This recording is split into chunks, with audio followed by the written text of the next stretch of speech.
What's good, YouTube? It's OTS Lee here, and I'm about to show you guys how to make a fire mac and cheese recipe. Now, if this is your first time making mac and cheese, trust me, this recipe will get you through the night. The family will love this, so definitely go ahead and follow this. Now, what I'm doing first is shredding my own cheese.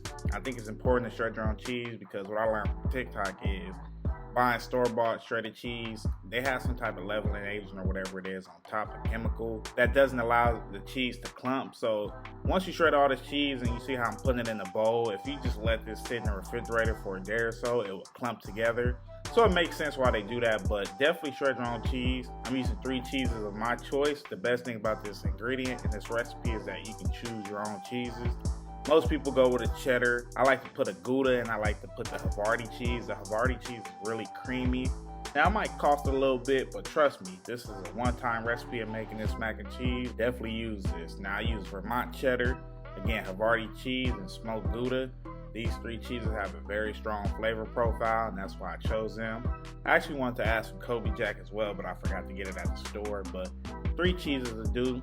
Again, you can do 3 cheeses, 4 cheeses, and again, the best part is you can choose whatever cheese you want. So I'm getting all these cheeses shredded up, and then I go ahead and mix it in the bowl together. I really want to make sure when I'm adding it to my butter and flour roux that I can get all the cheeses at once, if that makes sense. Alright, so now I'm about to start with the simmered heavy cream mixture. I'm going with some cream cheese and some heavy cream. Now, this is one recipe I followed that I thought was really interesting, and honestly, I tried to follow some other ones, but this one right here really stuck with me. Now, I've never done mac and cheese like this, but I think it actually turned out really well. So again, I'm going in with some heavy cream and some cream cheese. This will allow the macaroni to be super creamy. Now, whisk that up. You don't want the cream cheese to be clumpy when you're pouring it into the butter and flour roux. So it'll take a little bit, but then I'm gonna add some Old Bay seasoning now. And the ingredients that I'm following, or the recipe that I'm following, they don't add this. They have paprika and some other things that I have in the description, but this part right here is super optional. You can add whatever seasoning you want. And then we're going to start our roux. I'm adding some butter, some unsalted butter. I've noticed most people who cook, they cook with unsalted butter for whichever reason, but I started to like it myself. Now I'm using Kerrygold butter. I think that butter is really good. And don't mind my dry scooper. This is a little protein powder scoop. Now I'm using some store-bought elbow macaroni pasta. This one I didn't really like, but it's whatever. Now I'm about to start with adding in our simmered heavy cream mixture to the butter and flour roux. Now, as you can tell, I had the heat way too high. I thought I turned it down to a simmer, but I think I had it on about 3. So that's why it seemed to bubble up so much. But definitely turn it on low, so when you add this, it doesn't splatter like it did for me. But the best part is I'm here to make sure y'all don't make the same mistake. Now, if you want, you can use pasta water, but I actually had some chicken stock available, and it's about the same thing, but I added some chicken stock, a half cup, and it just kind of loosens up the pasta. If it gets too thick and you want it a little more creamier and smooth, you can add more in. If you want yours thick, be my guest, but most people don't really like macaroni and cheese to be too thick, so that's why I added the chicken stock. Now, once that's done, again, it's already on low, so you don't really want to add the cheese in when the heat is too high. It'll melt too quickly.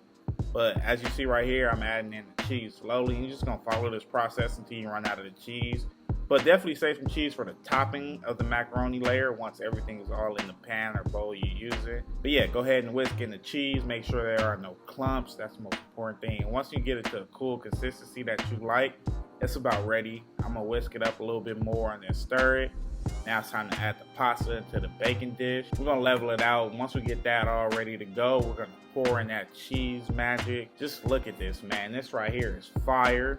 Again, if you never made mac and cheese, follow this recipe. This ingredient list is super easy. It doesn't really cost much. Now, if you want to buy some really good cheese, which I recommend, again, for Thanksgiving or for Christmas, if you're making this, definitely do so. You might pay like 20 for some cheese, but don't worry, it'll make it fire. But yeah, I'm going ahead and mixing it in. Look at that, super creamy. We got to add that layer of cheese on the top. You know, everybody famous for their little cheese crust.